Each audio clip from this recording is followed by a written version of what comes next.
خاطر چی میتی؟ کاغ ما فقط پستا خوردگی های مغزی چورمغز خوردگی های موش کوکی خوبی کاغ چای کام تیره تورای کاغ ما کاغ درای محمود های کاغ همی زوده مومنو بود های بسیار کاغ چای گجای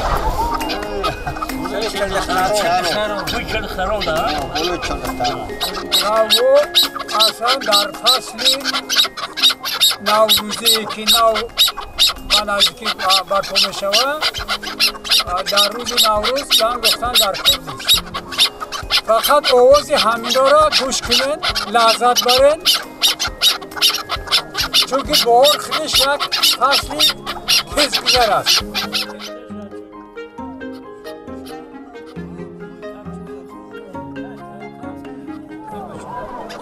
بچه خواب کنین خاموش بشین کامی کاغو چخل بخونن گوش کنین آوازی کاغا در بهار شنویدن بسیار چیزی خوبه ماینه آدم شور میکنن خصوصیت خود داره بسیار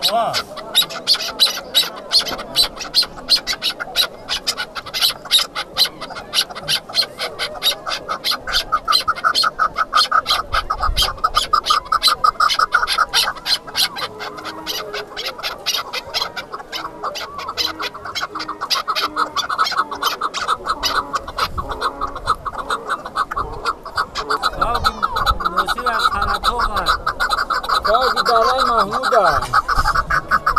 های درای محمود باطرا شکیه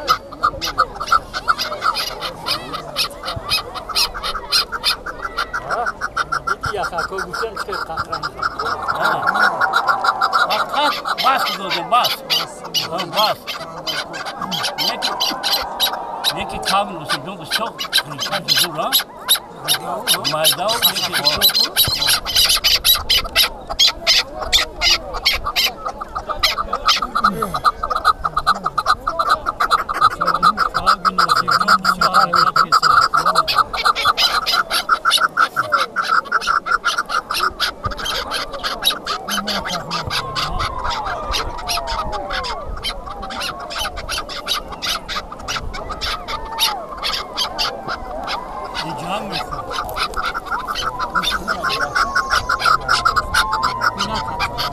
خیلی کاغ من این سال تربیه خوب نیفته اینه که انشالله بهاری دیگه خوب تربیه میکنم با برآمد میکنم من ملول نیستم ای کاغ ماوی زودگی های کاغشا پیشتا زودگی های دیگه که بولی برآمده کاغ رو سجون پاسپورت کندرو کاغ وقتی که موی فیورال میگذاره موی مار میگذاره کاغ باید در جای گرمی مونی